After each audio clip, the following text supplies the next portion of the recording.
दधीचि ऋषि, जिनके माता पिता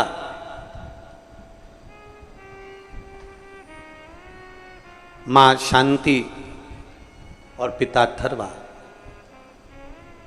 अथर्वा ऋषि और मां शांति, इनके घर में कोई औलाद नहीं है, इनके घर में कोई संतान नहीं है। और दोनों के घर में जब औलाद नहीं, संतान नहीं, दोनों शिव भक्ति में रमे हुए हैं। कल हमने कथा में कहा था कि भगवान देवाधिदेव महादेव थोड़ा परीक्षा जरूर लेता है, परीक्षा तो लेगा वो, पर उस परीक्षा में आपको बस इतना करना है कि उसके आश्रित हो जाना,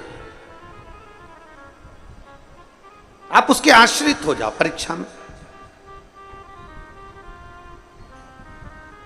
आप जितने उसके आश्रित हो जाओगे वो संभाल लेगा, फिर आपको भटकने नहीं देगा, फिर आपको इधर उधर डोलने नहीं देगा।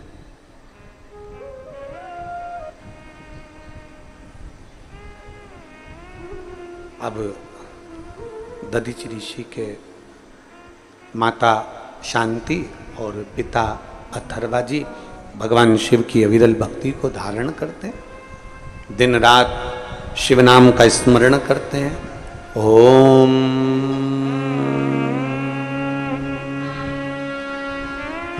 नमः शिवाय, ओम नमः शिवाय, ओम नमः शिवाय। षडाक्षर मंत्र का जाप कर रहे हैं अथर्वा ऋषि और पंचाक्षर मंत्र का जाप कर रही हैं माता शांति।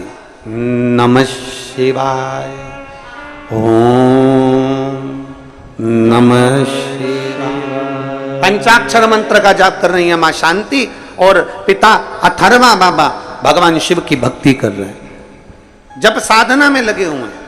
आज मां शांति थोड़ी सी संविदा लेकर आई। संविदा मतलब लकड़ी, चूल्हा जलाने के लिए, भोजन बनाने के लिए थोड़ी सी लकड़ी साथ में लेने के लिए गए।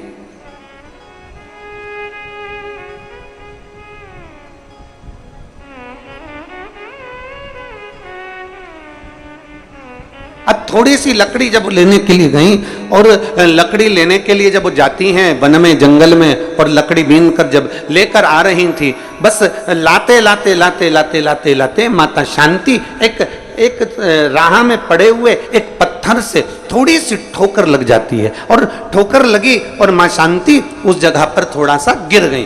गिरी, थोड़ी देर बैठ गई, बैठा तो देखा कि एक गोल सा पत्थर पड़ा हुआ है और बड़ा सुंदर पाषाण है, बड़ा सुंदर पत्थर है, बड़ा सुंदर कंकर है। माता शांति ने उसी समय उस पत्थर को अपने उस हाथ से उसको हिलाकर उसको उठाकर अपने पल्लू में उसको रख लिया और उस पत्थर को लेकर, उस कंकर को लेकर माता शांति अपने पति अथर्वा जी के पास में आई।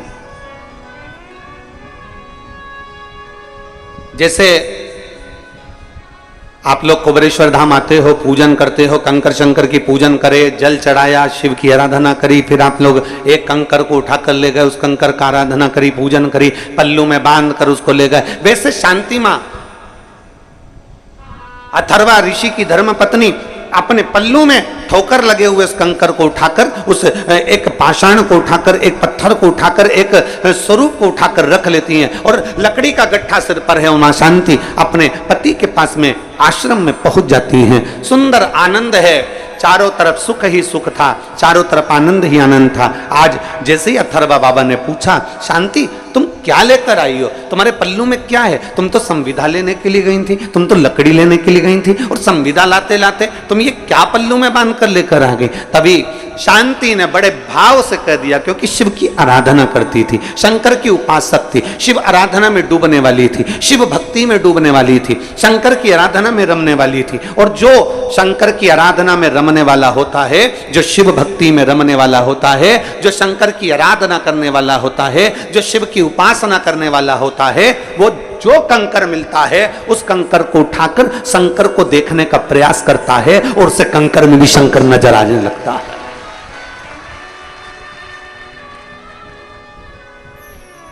उसे कंकर में भी शंकर नजर आने लगता है, उसे कंकर में शंकर दिखने लगता है। क्यों? क्योंकि उसके हृदय में शिव समाया हुआ। और आप में से कई हैं, आप में से कोई एक दो नहीं, ना जाने कितनी माताएं ऐसी बैठी हैं, ना जाने कितने भाई ऐसे बैठे हैं।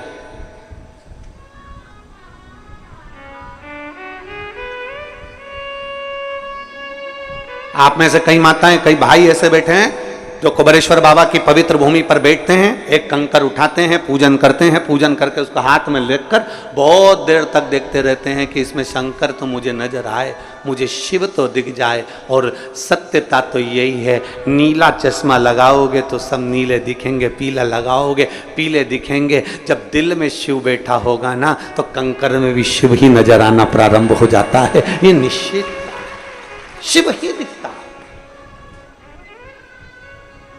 वो कहते हैं ना,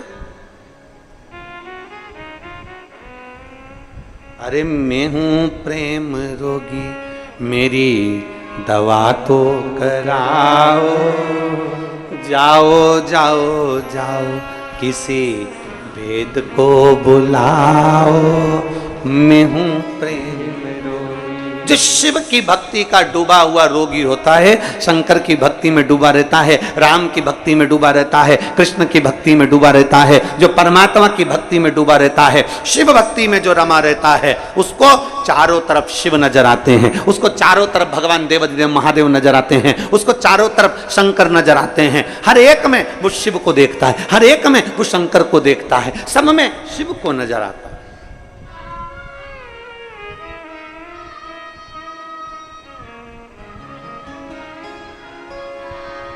हर एक में शंकर। एक दादा हैं, वो